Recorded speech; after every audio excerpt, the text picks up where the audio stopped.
بسم الله والصلاة والسلام على رسول الله. اللهم صل وسلم وبارك على سيدنا محمد. اخواتي متابعيني الكرام، فوق راسي من فوق اللي مشرفيني بكل تعليقاتهم، يا رب دايما اكون عند حسن ظنكم ان شاء الله. انا حابب اتكلم معاكم على الدعوة اللي اتقدمت النهاردة للنادي الاهلي باسم الكابتن محمود الخطيب من الاستاذ ناصر الخليفي رئيس باريس سان جيرمان لحضور الجمعية العمومية للأندية اوروبا. عايز اقول لكم انه الدعوه مش بس هي حاجه عظيمه للنادي الاهلي او للكابتن محمود الخطيب، لا هي حاجه عظيمه للرياضه المصريه عموما.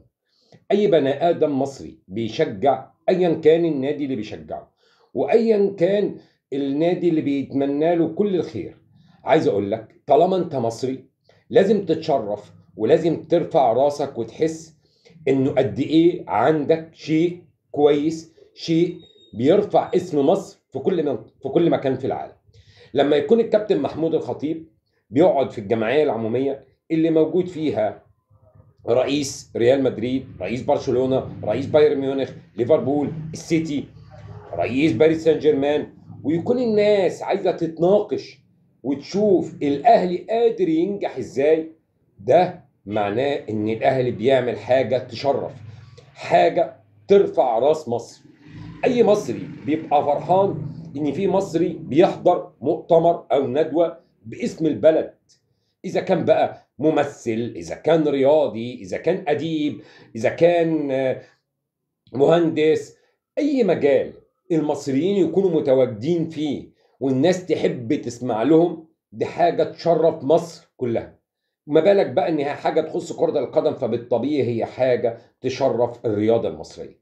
بس المهم ان الناس لازم تبقى فاهمه ان النجاح ده مش وليد امبارح، مش وليد الدورتين اللي حضرهم الكابتن محمود خطيب. النجاح هو نجاح على مرور السنين، من مجلس الكابتن صالح سليم لمجلس الكابتن حسن حمدي لمجلس الكابتن والاستاذ محمود طاهر.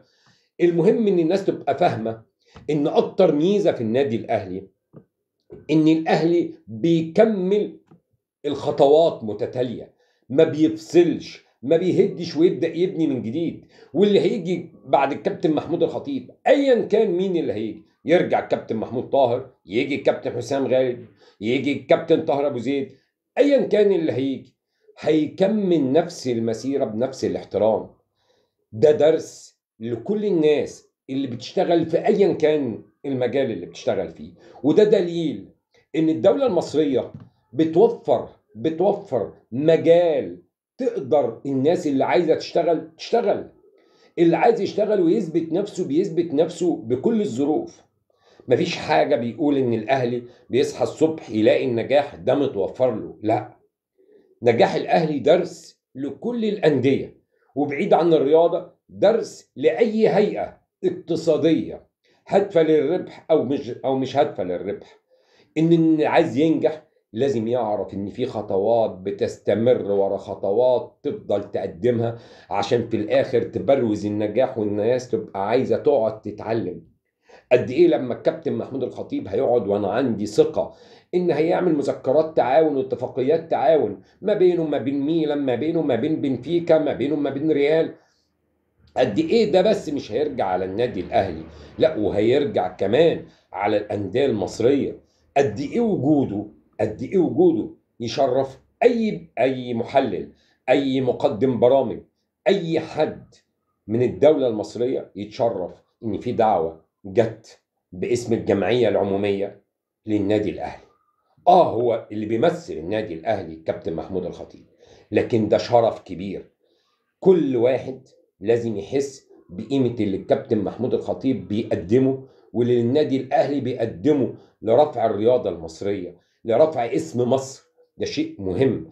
أنا يشرفني أن أكون مصري ويكون النادي الأهلي موجود في مصر وموجود بالصورة دي، موجود مع الأندية الكبيرة دي، وإن الناس تستفيد وتتعلم من خبرة النادي الأهلي. ده شيء يشرفني، وأتمنى إن الدعوة دي تتكرر لأندية كتير في مصر والرياضة كتير في مصر، وأتمنى إن هي تتحقق مع كل المصريين اللي ينجحوا ويقدروا يثبتوا ويرفعوا اسم بلدهم في كل